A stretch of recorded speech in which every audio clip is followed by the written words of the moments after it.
कि तुम्हारी मंजिल जो है वो पार्लियामेंट और विधानसभाएं हैं, तुम्हारी मंजिल जो है किसी धर्म के यहाँ घंटा नहीं बजाना है तुम्हें। अरे भाई 36,000 किलोमीटर ज़मीन हमारी लेके चाइना बैठा है और 56 इंच का सीना सिर्फ बात करने से नहीं होगा। 56 इंच का सीना है तो एक बार पर हिम्मत कीजिए। प्रधानमंत्री जो होता है ना वो कोई ना घी खा के मजबूत नहीं होता है, उसकी कुर्सी में पावर है। क्योंकि ये जो बहुजन का जो मिशन है वो भटक गया है। कांशीराम जी गुजरने के बाद ये भटक गया है। अगर इसी को हम पुनर्जीवित कर पाएंगे तो हम जरूर ये सत्ता हम बदल सकते हैं। मोदी अमित शाह का सरकार ने उनको रिजर्वेशन को डाइल्यूट करने के लिए सारा ये का उन्होंने एक बिल लाया है। उसमें ब्राह्मण को भी उसमें एसटी में डाला है पहाड़ी बल के। ये गवर्नमेंट बनने के बाद वो किसी का घर तोड़ रहे हैं, किसी कम्युनिटी को टारगेट कर रहे हैं, वो नहीं होना है। नमस्कार, मैं ब्यूटी गिरी और आप देख रहे हैं नेशनल दस्तक। अभी हम मौजूद है दिल्ली में और दिल्ली में एक कार्यक्रम चल रहा है जहां पर बहुजनों को जगाने का कार्यक्रम चल रहा है। इनके ऑर्गेनाइजर से ही बातचीत कर लेते हैं, क्या कुछ कहेंगे। बहुजन क्या सो गया है? हाँ बिल्कुल सही कह रहे हैं आप। बहुजन सोया तो नहीं है लेकिन सोया जैसा एहसास करा रहा है। अगर वो जाग जाए और अपने आप को सोया हुआ न समझे तो शायद बहुजन की सत्ता बहुत दूर नहीं है इस मुल्क में। और बहुजन में जो मैं कहता हूँ कि बहुजन का मतलब यहाँ के SC ST OBC and minorities हैं, जिसकी आबादी 90% के आसपास है, लेकिन ये सत्ता से और व्यवस्था से काफ़ी दूर हैं। कहाँ दूर है? आरक्षण लेकर 131 संसद में बैठे हुए, दूर कहाँ है बहुजन? लेकिन देखिए, बिल्कुल बात आपका सवाल बहुत अच्छा है कि 131 सांसद हैं SC ST के आरक्षण के, लेकिन उसके बावजूद मेरा ये कहना है कि ये क्या अपने हक हकूक़ के लिए बोल पा रहे हैं? इनके हक हकूक़ के लिए फैसले हो रहे हैं? ये जल जंगल ज़मीन की लड़ाई लड़ रहे हैं, क्या इसमें सरकार इनके साथ है? पार्लियामेंट में 131 हैं, अलग अलग पार्टियों से पहुंचते हैं, लेकिन पार्लियामेंट में जो कानून बन रहे हैं वो इनके पक्ष में है। इनकी बहन बेटियों का रोज़ जंगलों में रेप हो रहा है, मर्डर हो रहा है, खून हो रहा है, उसके लिए कौन जिम्मेवार है? अगर 131 सांसद तो हैं, लेकिन मेरा ये कहना है कि वो सांसद नहीं है, वो पार्टियों के डीलर हैं, वो लीडर नहीं है, अपने समाज के ट्रू लीडर नहीं है। हमें ट्रू लीडर बनाने हैं जो अपने समाज के हक हकूक़ के लिए लड़ सके, बोल सके, पार्लियामेंट में भी और सड़क पे भी। इसी मकसद से ये पार्टी अपनी जनता पार्टी का हम लोगों ने फॉर्मेशन किया है और ये party election commission of India से अभी 2 साल पहले ही रजिस्टर्ड हुई है। और पार्टी का आज ये जो प्रोग्राम है, पार्टी का लॉन्चिंग प्रोग्राम है, जिसको दिल्ली में हम लोग लॉन्च कर रहे हैं और आगे हम लोग इसको देश भर में ले जाएंगे, लोगों में जागरूकता लाएंगे। और हमारी ये कोशिश रहेगी कि जो यहाँ का बहुजन समाज है वो जागे और अपने आप को वो जो ये दिखाने की कोशिश कर रहा है कि वो जागा हुआ है, वो जागा नहीं है, वो सो रहा है, तो उसे उठना चाहिए। और उसको बाबा साहब अम्बेडकर ने भी कहा था कि तुम्हारी मंजिल जो है वो पार्लियामेंट और विधानसभाएं हैं, तुम्हारी मंजिल जो है किसी धर्म के यहाँ घंटा नहीं बजाना है तुम्हें पार्लियामेंट में पहुँचना है, अपने हक हकूक़ के लिए लड़ना है। इसी तरह से मुसलमानों के बारे में भी है कि आप अपने मस्जिद मदरसों अपने धर्म पे बिल्कुल चलें, कोई दिक्कत नहीं है, लेकिन जो आपके हक हकूक़ हैं उस पर चलें और आप कानून व्यवस्था में फेथ रखें, विश्वास रखें, जो मुसलमान यहाँ का रखता है। चंद लोग तो किसी भी समाज में हो सकते हैं जो उत्पात मचाते हैं, मैं उन सब से भी रिक्वेस्ट करता हूँ कि आप सब लोग कानून से बंधे हुए हैं और कानून में पूरी व्यवस्था है उस पर आपको विश्वास रखना ही होगा, तभी आप ये मुल्क शांति से चल सकता है, तभी ये देश शांति से चल सकता है। और जो लोग पार्लियामेंट में बैठे हैं या जो लोग सुप्रीम कोर्ट में, कि मैं वकील भी हूँ, जो जजेस सुप्रीम कोर्ट में बैठे हैं, मैं उनसे भी अपील करता हूँ कि आप भी फैसला दें तो जो फैसला कानून सम्मत हो, फैसला किसी आस्था के ग्राउंड पे ना हो। जैसे एक पिछला बाबरी मस्जिद का फैसला आया, बिल्कुल आस्था के ग्राउंड पे। मैं वकील हूँ, मैंने पढ़ा है जजमेंट को, इसलिए मैं कह रहा हूँ कहीं ना कहीं उसमें आस्था का पॉइंट है, इसलिए मुझे ये तकलीफ़ हुई पढ़ के। और ऐसे बहुत सारे मसले आते रहते हैं। आर्टिकल 370 का एब्रोगेशन हुआ, एक तरफ तो आप कहते हैं कि ठीक है, एक जहाँ पे यूनियन टेरिटरी को स्टेट बनाया जाता है, आपने स्टेट को यूनियन टेरिटरी बना दिया। कहो कि आप अगर मुसलमानों की आबादी केरला में है, सुरक्षा के लिए ये सुरक्षा ध्यान में रखते हुए किया गया है? ऐसा नहीं, ऐसा कुछ भी सुरक्षा आप ये बताएं। अमित शाह कह रहे हैं सदन में कि कश्मीर आज सबसे सुरक्षित राज्य है। कश्मीर जाके देखिए, आर्टिकल 370 के एब्रोगेशन के बाद क्या वहाँ पर आतंकवादी गति चाइना और पाकिस्तान का जो की तरफ से जो आने वाले लोग हैं, जो देश में हमारे अटैक कर रहे हैं, हमारे आर्मी पर्सनल पे अटैक कर रहे हैं, वो घटा या बढ़ा है? पत्थर फेंकने वाले घटे या बढ़े? आप मुझे पहले बताइए। जब से आर्टिकल 370 35 का एब्रोगेशन हुआ है, आप डेटा सरकार का देखिए, मेरे डेटे पे नहीं, किसी प्राइवेट। अमित शाह सरकार ही तो कह रही है कि ये डेटा घट गया है। आप नहीं, गलत बोल रहे हैं, वो डेटा देखिए आप, वो बढ़ा है। आतंकवादी गतिविधि बढ़ी है, हमारे नौजवान मारे जा रहे हैं, हमारे किसान सड़कों पे 1 साल बैठे हैं। इस मुल्क में, ये मुल्क है हमारा, हमने इस दिन के लिए अंग्रेजों को भगाया था, हम इस दिन के लिए 370 हटा के भगाया था कि हमारे किसान भाई 1 साल तक गर्मी में, बरसात में, ठंड में सड़क को जाम करके दिल्ली के 3 बॉर्डर को, ये 3 बॉर्डर है ना, टिकरी और सिंघू बॉर्डर, और एक ये पीछे यूपी वाला गाजीपुर बॉर्डर, 3 बॉर्डर पे 1 साल लोग बैठे रहे हैं। इस मुल्क में हम लोग रहे हैं, ये कौन सी तानाशाही है? हम इसके खिलाफ हैं कि भाई अपने इस मुल्क का किसान है, जवान है, हमारी आर्मी है। अब एक बात बताएं, पुलवामा में अटैक होता है, उसके लिए सब चीज़ की इन्वेस्टिगेशन होती है, तो उसका इन्वेस्टिगेशन क्यों नहीं हुआ? हमारे जवान 56-58 शहीद हुए उसमें, उसकी इन्वेस्टिगेशन को किसने रोका? केंद्र सरकार क्या कमज़ोर है? कल तक कहते थे आँख दिखाएंगे पाकिस्तान को, पाकिस्तान का अटैक तो मोदी जी के आने के बाद हुआ है। कहते थे चाइना को लाल आँख दिखाएंगे, चाइना को वहाँ तक बीजिंग तक जाके मारेंगे। अरे भाई 36,000 किलोमीटर ज़मीन हमारी लेके चाइना बैठा है, और 56 इंच का सीना सिर्फ बात करने से नहीं होगा। 56 इंच का सीना है तो एक बार पर हिम्मत कीजिए। देश की आर्मी हमारी कमज़ोर है, हमारे यहाँ के जो आर्मी पर्सनल के लोग हैं क्या कमज़ोर हैं? हमारी डिफेंस कमज़ोर है, हम क्यों डर रहे हैं? सिर्फ उसकी लड़ियों को डर रहा है? दिवाली में लड़ियों को बैन करने से, सुन लीजिए ना, दिवाली में लड़ियों को बैन करने से आप अपने देश के आक्रोश को ठंडा नहीं कर सकते। जो आक्रोश है कि हमारा 36,000 किलोमीटर ज़मीन चाइना दबा के बैठा है। औरंगजेब को गाली खूब देते हैं, बुरा भला कहते हैं, कहिए, मुझे उसमें कोई दिक्कत नहीं है। वही औरंगजेब है जो हिंदू भाइयों की आस्था थी वहाँ पे मानसरोवर, जो वहाँ एक मंदिर है जो कभी चीन ने छीन लिया था, तो उन्होंने कहा कि हमारे हिंदू भाइयों की आस्था उसमें है, तो वो मंदिर औरंगजेब ने आपको हासिल करके दी। और आज के डेट में जब 56 इंच का सीने की बात कर रहे हैं आप, मोदी जी अपने आप में जब इंटरनेशनल लीडर बनने की बात कहते हैं, खुद में मानते हैं कि हम इंटरनेशनल लीडर हैं, तो चाइना से अपनी वो मंदिर को नहीं छुड़ा सकते क्या आप? 36,000 किलोमीटर ज़मीन, स्क्वायर किलोमीटर ज़मीन लेके चला गया, और आपकी लाल आँख कहाँ गई? आपका 56 इंच का सीना कहाँ गया? ठीक है, तो ये समझने वाली बात है। और प्रधानमंत्री की कुर्सी, प्रधानमंत्री जो होता है ना, वो कोई ना घी खा के मजबूत नहीं होता है, उसकी कुर्सी में पावर है। ठीक है, वो घी खा के कोई मजबूत नहीं होता है, कुर्सी में पावर है और कुर्सी में ताकत है। और हमारी देश की जो तीनों आर्मी हैं, तीनों, चाहे वो नेवी हो, जल थल सेना, कोई भी सेना हो, वो अपने आप में सक्षम है। वो हम चाइना से भिड़ सकते हैं, उसको ठिकाने लगा सकते हैं। उस पर क्यों नहीं बोलते हैं?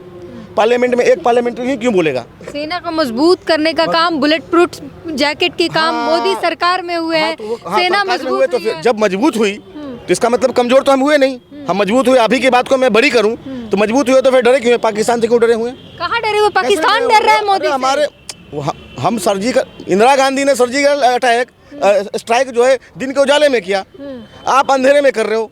कुछ पार्टी वाले उनसे मांग भी रहे, रणनीति होती है। अरे रणनीति, वो रणनीति, युद्ध की रणनीति, वही तो मैं कह रहा हूँ। उसके बाद क्या आपने उसको ठीक कर लिया? वो ठीक हो पाया क्या? आपके बदला ले लिया ना? क्या बदला ले लिया? अंधेरे में चुपके से बच्चों के वीडियो गेम पे आके बदला ले लिया। लेते रहिए बदला, ऐसे बदले लेते रहेंगे आप। फिर आप पर देशद्रोह की बात चलने लगेगी कि आप अपने सेना पर भरोसा नहीं करते। नहीं, वही तो मैं कह रहा हूँ, सेना झूठ बोलती है। नहीं, यही मैं कह रहा हूँ। सेना का बयान देखिए, सीडीएस चीफ हमारे क्यों मर गए चॉपर अटैक क्रैश में, उस पर भी जांच होनी चाहिए। मेरा तो ये सवाल है। सीडीएस चीफ थे ना वो, बिपिन रावत साहब, वो क्यों मेरा कहना है नॉट एक्सीडेंट, जो तीनों आर्मी का बॉस है वो, अभी तो वो तो बाद में कानून बना के उनको बनाया गया था। उस आदमी को इस तरह से आपने मार दिया, मालूम है मुझे किसने मार दिया? नहीं, खुलासे कीजिए। हाँ, मैं खुलासा कह रहा हूँ, आज मैं आपके मन से खुलासा कह रहा हूँ कि सरकार की, इसमें सरकार का हाथ है, सरकार ने उनको मारा है। वरना वो आदमी, मैं कह रहा हूँ, अपनी फैमिली के साथ जा रहा है, वो उस आदमी को ऐसे नहीं मारा जा सकता। सरकार का उसमें हाथ है। पुलवामा का अटैक में सरकार का हाथ है, मेरा ये मानना है। सरकार उसकी जांच करा ले, दूध का दूध, पानी का पानी हो जाएगा। और ऐसे हजारों मसले हैं जिसमें सरकार का डायरेक्ट इनडायरेक्ट हाथ है। तो सरकार को चाहिए कि अपने उनके हैंड इन ग्लोव्स हैं उनको ठीक कर ले, और अपनी मिली भगत से इस मुल्क की जो एकता, शांति, व्यवस्था है, उसको बर्बाद न करें। बड़ा सवाल ये है कि दलितों, शोषितों, वंचितों, माइनॉरिटीज़ के लिए कई सारी पार्टियां हैं देश में, तमाम पार्टियां बनी हैं, उन्हीं के लिए काम करते हैं, उन्हीं के लिए बात करते हैं। बावजूद उसके एक और नई पार्टी की क्या ज़रूरत है? हाँ, बिल्कुल है। जब आपका घर एक जर्जर हो जाए, पुराना हो जाए, टूट जाए, गिर जाए, तो आप उसी घर में रहना, बच्चों के साथ रहना पसंद करेंगे या नया घर बनाएंगे? मेरे सवाल का जवाब दे दें, इसी में मेरा जवाब छुपा हुआ है। तो भरोसा उठ रहा है क्या मायावती से, चंद्रशेखर आजाद से, कांग्रेस के नेता? बात मायावती है, बात उसकी नहीं है। और भी तो इंडिया में ओबीसी बैकवर्ड कम्युनिटी की बहुत सारी पार्टीज हैं, लेकिन आपको ये देखना होगा ना, बड़े चेहरे हैं जो दलितों के लिए है, माइनॉरिटीज के लिए है, तो आपका भरोसा उठ रहा है? भरोसा, बिल्कुल भरोसा मेरा नहीं, देश की आवाम का, जो यहाँ की 80-90% आवाम है उसका भरोसा उठ रहा है। मुट्ठी भर लोगों का भरोसा बिल्कुल बना हुआ है। वो कहते भी हैं संविधान, सारी संवैधानिक लाभ तो वो ले रहे हैं, लेकिन पार्लियामेंट के बाहर संविधान को भी जला रहे हैं। बात समझ में आ रही? अब पार्लियामेंट के अंदर संविधान को भी फाड़ रहे हैं। तो संवैधानिक लाभ तो आप लें, लेकिन संविधान को आप फाड़ें। आप थोड़ा खुल के बताइए कौन जला रहा है, थोड़ा खुल के बताइए। आपको मालूम है इस बात छुपी तो ढकी नहीं ना, छुपी तो आप बताइए ना। आपको मालूम है मानसिकता लोगों की, जो बड़ी मुट्ठी भर लोग हैं जो चाहते हैं इस मुल्क में संविधान, पार्लियामेंट, यहाँ का जो देश है, अब भारत जो है वो संविधान से ना चले, वो किसी एक किताब से चलाना चाहते हैं, किसी एक धार्मिक बुक से चलाना चाहते हैं। आपको मालूम है, तो मैं क्या बताऊंगा। आप बहुजन चैनल है, आप लोगों को पता है। मनुस्मृति से चलाना चाहते हैं। हाँ, यही दिक्कत है। जो आप कहना चाह रहे हैं उसी से चलाना चाह रहे हैं, जो मुल्क उससे नहीं चलेगा। आप कहने से क्यों डरते हैं? मोदी जी से डर लगता है? ना मोदी जी से नहीं डरता हूँ। मैं तो पार्लियामेंट स्ट्रीट पे भी बोलता हूँ और जंतर मंतर पे मोदी जी के खिलाफ मैंने आर्टिकल 370 पे मेरा सबसे बड़ा प्रोटेस्ट है देश का। इससे बड़ा प्रोटेस्ट देश में किसी ने किया ही नहीं है। तो मेरी टीम में जो मेरी फ्रंट है, इंडियन रीजनल पार्टीज फ्रंट के नाम से, जिसमें 100 के आसपास छोटी छोटी पार्टीज़ हैं, जहाँ MLA MPs हैं। जैसे अपनी एक पार्टी जो गण सुरक्षा पार्टी जिसके सांसद साहब थे, तो हमारी पार्टी है। देश भर में ऐसे बहुत सारी जो छोटी पार्टी जो उसका संगठन है, समूह है, उसी फ्रंट की, ये भी अपनी जनता पार्टी भी उसी का समूह है। तो हम लोगों ने देश में सबसे बड़ा प्रोटेस्ट किया आर्टिकल 370 के एब्रोगेशन पे। हमारा सबसे बड़ा प्रोटेस्ट CNRC के मुद्दे पर है। तो इसलिए हम डरने वाले लोग होते तो प्रोटेस्ट करते क्या? देश भर में हम प्रोटेस्ट कर रहे हैं और इनसे बिल्कुल लड़ रहे हैं। हाँ, लेकिन हमारा किसी जाति से, किसी धर्म से और किसी इंडिविजुअल से, किसी से लड़ाई नहीं, ना एडमिनिस्ट्रेशन से, ना पुलिस से, ना पब्लिक नहीं। लेकिन जब संविधान की बात आएगी, बराबरी की बात आएगी, वहाँ पर कोई आदमी एक तरफा करेगा, किसी का हिस्सा खाएगा, किसी को तकलीफ देगा, किसी के खिलाफ कानून बनाएगा, तो वहाँ हम लड़ेंगे और लड़ते रहेंगे और आखिरी दम तक लड़ेंगे। और लड़ने के लिए हम सक्षम भी हैं, हम कमज़ोर नहीं हैं। हमने वो लड़ाई लड़ी, आपको शायद आपकी नॉलेज में हो या नहीं हो। मुजफ्फरपुर बिहार में एक जगह है, हरदोई देवरिया यूपी में जगह है, जहाँ शेल्टर होम वाला मामला आया था। वो सबसे बड़ा देश का हमारा 300-350 डिस्ट्रिक्ट का प्रोटेस्ट है। वो प्रोटेस्ट हम लोगों ने किया, और जिस दिन हमने किया 13 अगस्त 2018 को, 14 अगस्त को national commission for women and children ने एक हाई लेवल कमेटी का गठन किया और दोनों प्रदेश के चीफ मिनिस्टर को, यानी योगी आदित्यनाथ को और नीतीश जी को, बाकायदा एक आदेश दिया कि आप इसमें CBI इंक्वायरी कराएं। तो वो प्रोटेस्ट हमारा है, हम लोग करते रहते हैं प्रोटेस्ट। इसलिए मोदी जी से हम नहीं डरते। मोदी जी भी इंसान है। हाँ, संविधान में अगर वो आस्था रखते हैं तो उनको चाहिए, क्योंकि देश के वो कहते हैं कि हम संविधान से मानते हैं, संविधान से चलते हैं, लेकिन कथनी और करनी में फ़र्क है। ये दिक्कत है मोदी जी के साथ। दिक्कत ये है कि बोलते कुछ और हैं, कहते हैं हम पिछड़े हैं। बात पिछड़ों की नहीं, पिछड़ों के सारी चीज़ें चली जा रही हैं, लेकिन उनको समझ में नहीं आ रहा है। किसान गोड़ धो रहे हैं, पैर धो रहे हैं। हाँ, तो बस वो तो वही तो बोल रहे हैं ना कि वो दिखावा है ना, कि पैर धो के दलितों का वोट चाहिए तो पैर धो लेंगे दलित बेचारे घर, उसके जाके उसके घर का खाना तो खाएंगे नहीं, खाना रेडीमेड लेके जाएंगे। तो ये सब तो कहानी चलती रहती है, सब पता है आपको, मीडिया में आप हैं, आपको मालूम है ये बात। जी, हमारे साथ सांसद साहब भी हैं, क्या कहेंगे जिस तरीके से सदन में जो चूक हुई उस पर सांसद की क्या राय है? देखिए, पहला संसद में जो चूक हुई है वो ठीक नहीं हुआ। ये हमारे जो सुरक्षा एजेंसी के साथ, सिस्टम के साथ खिलवाड़ हुआ है। जो भी क्या है, अगर कोई भगत सिंह का फॉलोअर या फैन क्लब का भी है, उनका तो बहुत सारा रास्ता था, ठीक है, लेकिन सिर्फ संसद भवन में जाके वो गैस तोड़ के, ये अभी देखिए, अभी वो बात तो पीछे छुप गया। पहले बात वो सिक्योरिटी के साथ ये खिलवाड़ क्या ही है कि वो भी आगे रहा है। तो मेरा गुजारिश है, जो नौजवान है, योर है, जो भी हो, अगर कोई तानाशाही है, नाराज़ है, तो अपना लड़ाई इसी तरीके से नहीं लड़ना है, आपस में लड़े, उसको तानाशाही को हटाइए। तो तानाशाही क्यों है? क्या रीज़न है? क्या विपक्ष कमज़ोर हो गया है कि सरकार जो है तानाशाह बनती जा रही है? इसीलिए हम यहाँ ससा हुआ है। आज देखिए, अपना जनता पार्टी का जो दिल्ली का लॉन्च हुआ है, तो हमने एक इंडियन रीजनल पार्टीज फ्रंट बोल के उसको भी मिशन को शुरू किया है, क्योंकि ये जो बहुजन का जो मिशन है वो भटक गया है। कांसीराम जी गुजरने के बाद ये भटक गया है।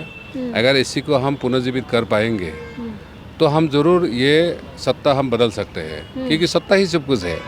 और जब लगने लगा विपक्ष बिखरा हुआ है, डिवाइडेड है, तो लगने लगा कुछ कर नहीं पाएंगे। इसलिए हो सकता है, क्योंकि हम भी खुले में बोला है, अगर किसी पार्टी को 2 बार मिलेगा तो थोड़ा तानाशाही, 3 बार मिलेगा तो वो दूसरों को तो ख़त्म करने का कोशिश करेगा। तो ईडी से लेके CBI से लेके, क्योंकि ये मतलब ये नहीं है सिर्फ विरोधी में ऐसा कोई लोग है। जितना आप रूलिंग पार्टी में गया है इधर चलो, क्योंकि उनका तो बीजेपी का कोई नहीं था, उस पर DNA का कोई कांग्रेस का था, कोई किसी का था। उन लोग का आप हिस्ट्री उठा के देखिएगा, जो उन लोग का तो पूरा काला कारनामा है। वो तो बीजेपी में जाके सफ़ेद होके गंगा धुलाई होके वो सफ़ेद हो जाता है, तो वो सही नहीं है। तो मुझे लगता है हम किसी को गाली देने से कुछ होने वाला नहीं है। हमारे कितना ताकत है, हमारे कितना सक्षमता है, हमारा कितना हिम्मत है, उसी को हमको दिखाना है। तो इसीलिए अभी पार्टी भी लॉन्च किया है और हम देश का लगभग 150 सीटों में अभी इलेक्शन लड़ने का तैयारी है। जनवरी में हमारा तय हो जाएगा। हम एक्चुअली 150 में लड़ेंगे, 100 में लड़ेंगे, 100 में लड़ेंगे। और पक्का है, आज हम एक अकेले हैं, तो आने वाले इलेक्शन में कम से कम हम 20 तो हम लेके आएंगे। तो ये फिर लोगों का जो कमज़ोर लोगों का ताकत बनेगा। और हमारा अब देखिए, अब जो कश्मीर का बात आया, मैं बताता हूँ, कश्मीर के वहाँ हमारा गुज्जर बकरवाल भाई है, जो गुज्जर है एक्चुअली, लेकिन बकरवाल है। तो उन लोग का रिजर्वेशन मिला था, लेकिन ये मोदी अमित शाह का सरकार ने उनको रिजर्वेशन को डाइल्यूट करने के लिए सारा ये का उन्होंने एक बिल लाया है। उसमें ब्राह्मण को भी उसमें एसटी में डाला है, पहाड़ी बोल के। पहाड़ी कोई कम्युनिटी नहीं होता है, ये अपना अपना कोई ऐसा नहीं है। ठीक ऐसा हिमाचल में वो लोग लाया था, कोई हाथी कम्युनिटी को। हम पार्लियामेंट में बोला था, आप देखिए हमारा ST SC का सारा पार्टी से बहुत सारे लोग सुन के आते हैं, लेकिन उसको सपोर्ट करते हैं। वो देखा नहीं जाता है एक्चुअली उनका अपना रिजर्वेशन खत्म करने वाला। इसलिए हम ST SC का रिजर्वेशन आरक्षित संरक्षण मजबूत हो या इंटेक रहे।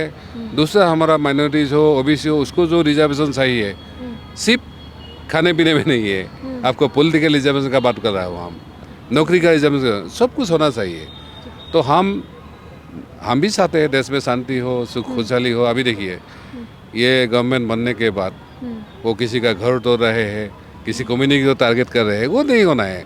पॉलिटिक्स अगर सिर्फ आप धर्म के आधार पे, ऐसे आधार पे आप करेंगे तो ज़रूर हमारा डेमोक्रेसी बनने का, जो हमारा संविधान बनाने का, वही भटक जाते हैं।